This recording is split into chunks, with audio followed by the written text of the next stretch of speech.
going to start with the chapter 9 section on meaning and idea first. And, he begins with a little bit of an introduction to talk about how there's a difference between what he defines as total meaning and prosaic meaning. I think that if we look at this is the struggle between that literal or summative meaning that a lot of us have been stuck in when we're writing our essays versus what we want to get to, which is that total meaning. In essence, why are we writing about this thing? This is where we start to push towards theme. And this is in a much later chapter here because he's got to get you to understand how the pieces of poetry work before you can really talk about this total meaning. How do those pieces add up and collectively deliver that larger meaning? And specifically, I want to focus a little bit on the Robert Frost piece, Stopping by Woods on a Snowy Evening. We're going to use Frost in both chapters that we're going to look at today. And with it, we get this balanced view. The speaker does stop to appreciate the beauty of nature as the snow fills the woods, but of course is reminded of the obligations he has going forward. There's a famous anecdote about Robert Frost that, he of course is a very modern poet. He was the first poet to deliver a poem at a presidential inauguration in 1960 for John Kennedy. He lived in New England. He often spoke publicly at colleges and things. So at one of these college symposiums that he attended, a student got up and got brave and asked him a question. They said, in the poem, Stopping by Woods on a Snowy Evening, does the horse represent like obligations and years coming on? And it's that reminder that you can't just stop and do this. What's it symbolic of? And supposedly Frost just stopped and he looked at the student for a second and he was quiet and he said, "It's a damn horse." And he just kept going on. And so a lot of times we want to look at these larger, deeper things and assume, there's this bigger meaning. And instead he was like, no, it's just a horse. It does what a horse does when you stop. It knows that it's not home. So it shakes its head because it's like, it's cold out here. Come on, man, let's go. When we look at this, it's that struggle. And I think it's what makes the second poem, the Frost poem, a little more meaningful than the first poem, the Houseman poem about the loveliest of trees. In that one, we get this bit from the speaker that nature is so important and so beautiful, and that's what I'm going to do with my life, this full investment. Whereas with Stopping by Woods, we get this two-pronged thing, and it's the natural struggle that all of us has. It's why it speaks to the human experience a little bit more. We notice that within the poem, there's that want for beauty and that want to stop and appreciate and actually have the time to do so, contrasted against the need to press on, the obligations, the things we know that we have to do in place of the things that we feel we want to do. And so here, when we look at this idea of meaning and idea, notice that it's not about the summary. It's not about the literals. It's about how does it touch on the larger struggles that we all get to. The further up in our essay that we can put that main idea, it allows us to then frame our conversation about how that meaning is developed, rather than what a lot of us are doing. We write our way to the answer. The light bulb goes off in one of the last sentences that we put together, and we go, yeah, that. And then the essay ends. We don't have a chance to actually show how these pieces add up and how it's developed. Instead, it seems like the solution to the question. We're going to kind of bring this in and take a look at a poem. It's on 897 in the books in front of you. We're going to look at The Learned Astronomer here.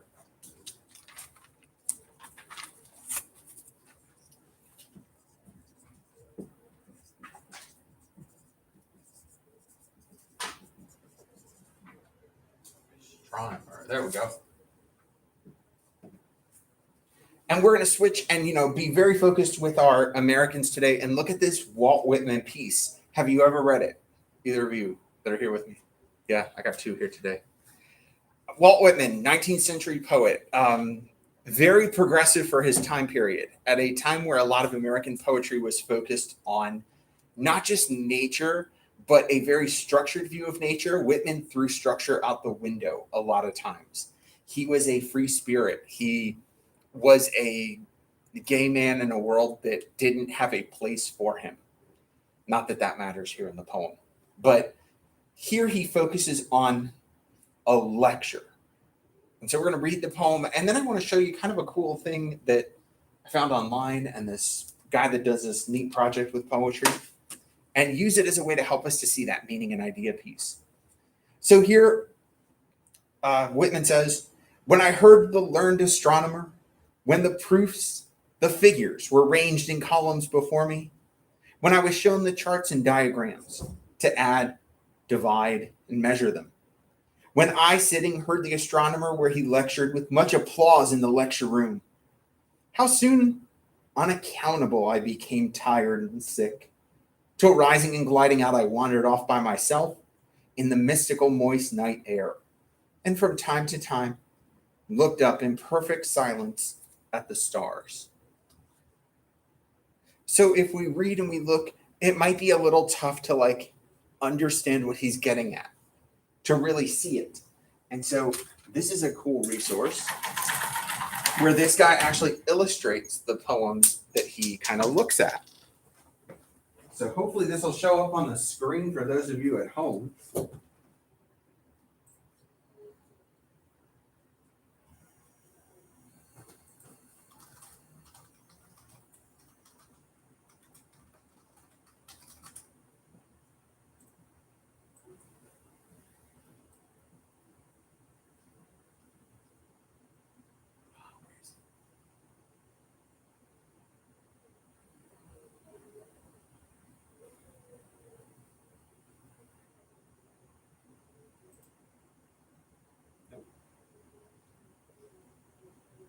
Oh, great, they're broken links.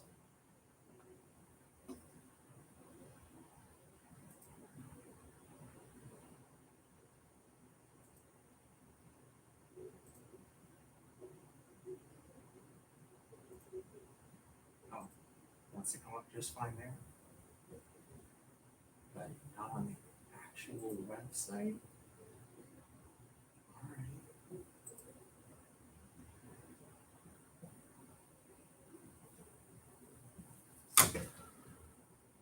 Let's see if somebody has it. Oh, wait.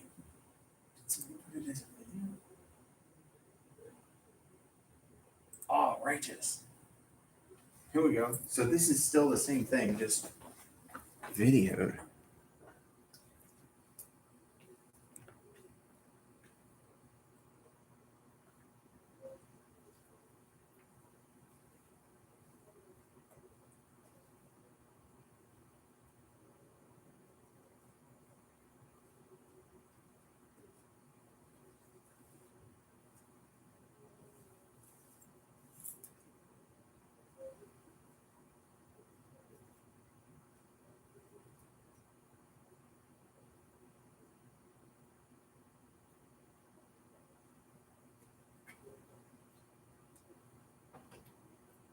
Okay.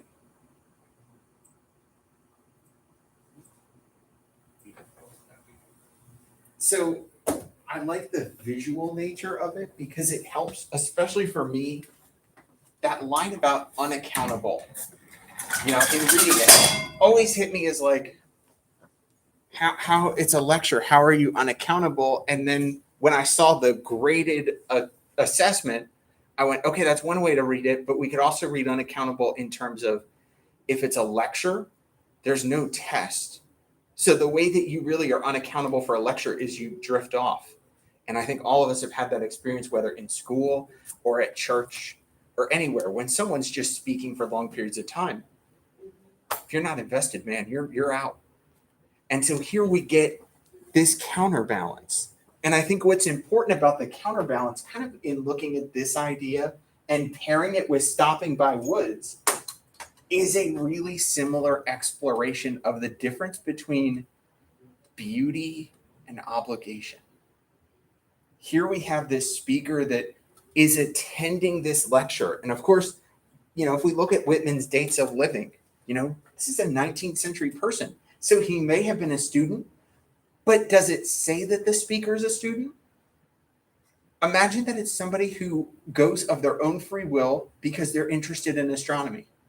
It's a topic that interests them, and they go to this thing, but they just are overwhelmed and they can't deal with it in a scientific way because what they really like is the abstract idea of just looking at the stars. They love astronomy for what it is, not for the math and science behind it.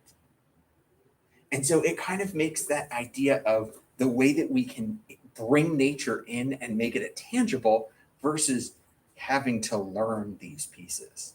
And it becomes a burden. Notice that there, we're getting to that total meaning. It's a poem that was written, over 100 years ago. Why does it still matter today? That's where that total meaning is going to speak a little more than the summative meaning. How do we get to that larger piece?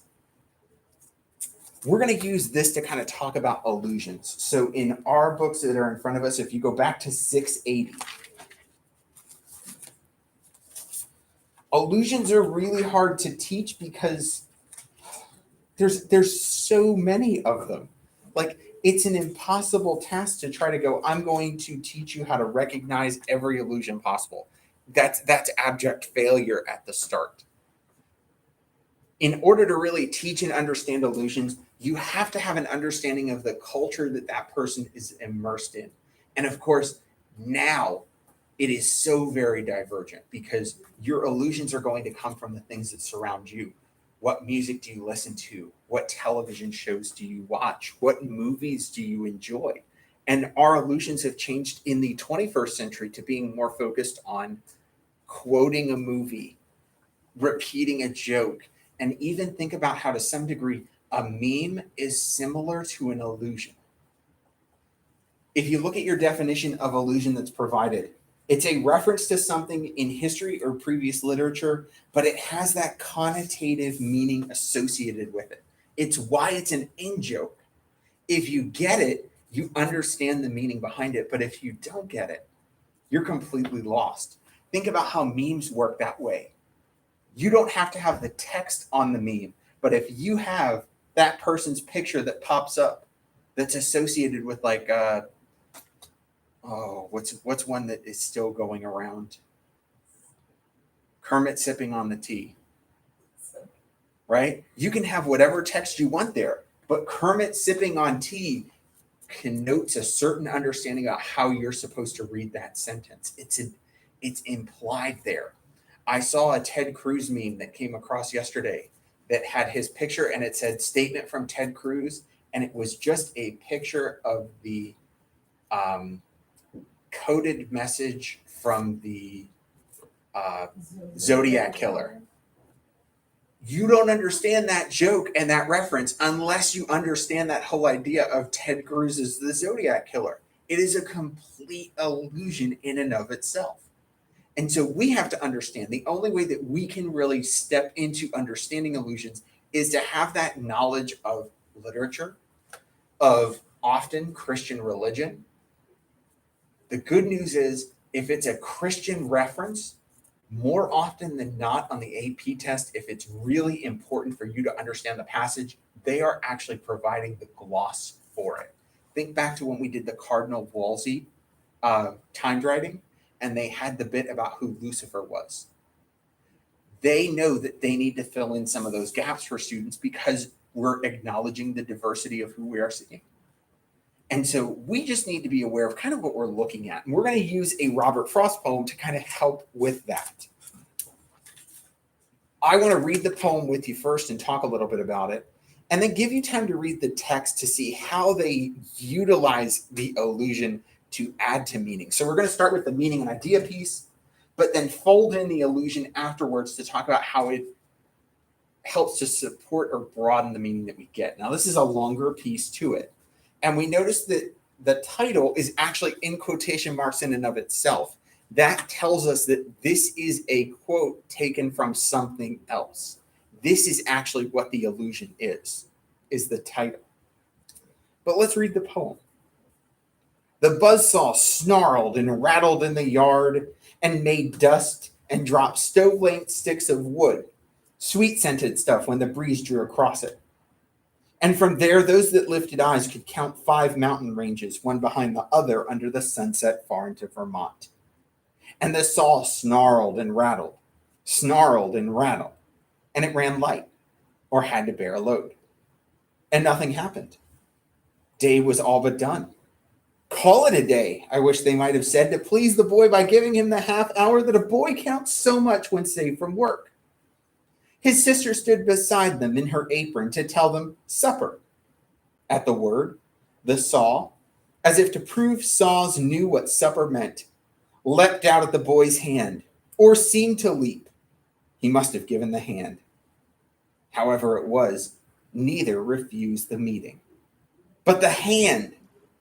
The boy's first outcry was a rueful laugh as he swung toward them, holding up the hand, half in appeal, but half as to keep the life from spilling. Then the boy saw all. Since he was old enough to know, big boy doing a man's work, though a child at heart, he saw all spoiled. Don't let him cut my hand off, the doctor, when he comes. Don't let him, sister. So, but the hand was gone already. The doctor put him in the dark of ether. He lay and puffed his lips out with his breath. And then the watcher at his pulse took fright. No one believed. They listened to his heart. Little, less, nothing. And that ended it. No more to build on there. And they, since they were not the one dead, turned to their affairs. Bet you didn't expect a poem like that today. So let's start and kind of move through our steps. If we had to describe in a sentence or two our prosaic meaning, your literal summative thing, to just get that out of the way, what happens within the course of the poem? A boy was doing a hard labor with a saw, but he got excited when dinner was called and accidentally cut his hand. Yeah, and he didn't just cut his hand, he cut his hand off, practically, and he died. And so you look at almost how we have the poem organized. Organization steps out to me first because we notice it is one single stanza, but we see movements. Notice that we start early with a very vivid sense of imagery that's presented. Here's the mountains, here's the woods, it's serene, it's beautiful.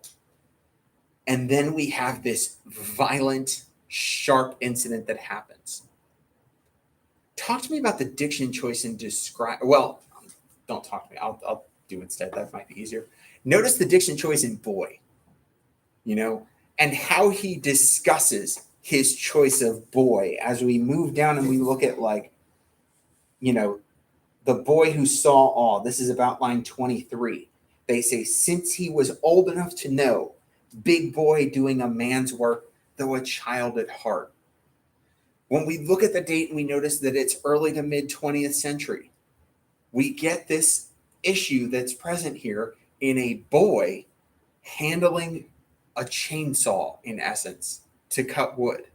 Regardless of how careful, regardless of the rest of it, he is physically able to do the labor. But of course, we should worry about his maturity, his mental, emotional maturity here in doing this. He's asked to do something beyond. And so the mistake is a boy's mistake.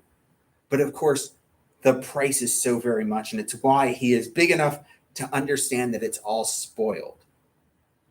Even though he's, it's a mistake that any boy could make, he sees what has happened here with it. And we get that idea as we repeat boy, as we repeat man, I wish they had called it a day to just let him go play. I wish we had these things. There's that ruefulness. And even his rueful laugh is described. That juxtaposition of horror contrasted with laughter, as if he doesn't know what else to do but to laugh at this. We use the imagery again later as we look at the sound that they hear from his heart. And we notice that even if you look at the syllables, little, less, nothing. Even the way that the sound imagery is constructed there makes it this auditory embodiment of a heartbeat. But then it becomes, what do we do at the end? And what we notice at the end is a message similar here to Stopping by Woods. A lot of readers will look at this poem and be like, man, this family is heartless. This boy dies and they just go back to work. They must not love him. without fully contemplating the time that Frost has put into explaining the boy who is forced to do the man's work. He's not doing it by choice, but instead by need. And so at the end of the poem, when we get that message about, since they were not the one dead, turn to their affairs, it is not because they want to, but because they need to. They don't have that choice. They don't have that luxury to grieve and to be. And, we even see that in the fact that there's no more to build there. This boy who has been lost, literally, we have lost out. Now, when we look at that and we go, oh, okay, got it. I can talk about that larger meaning. What we want to see is, how is this enriched through the allusion? And so if you look at the text that follows the poem, it actually has the quote that is the title and explains how that comes about. So take a second to kind of read that, and then we can discuss. This goes from, in your book, 682 over to like 683.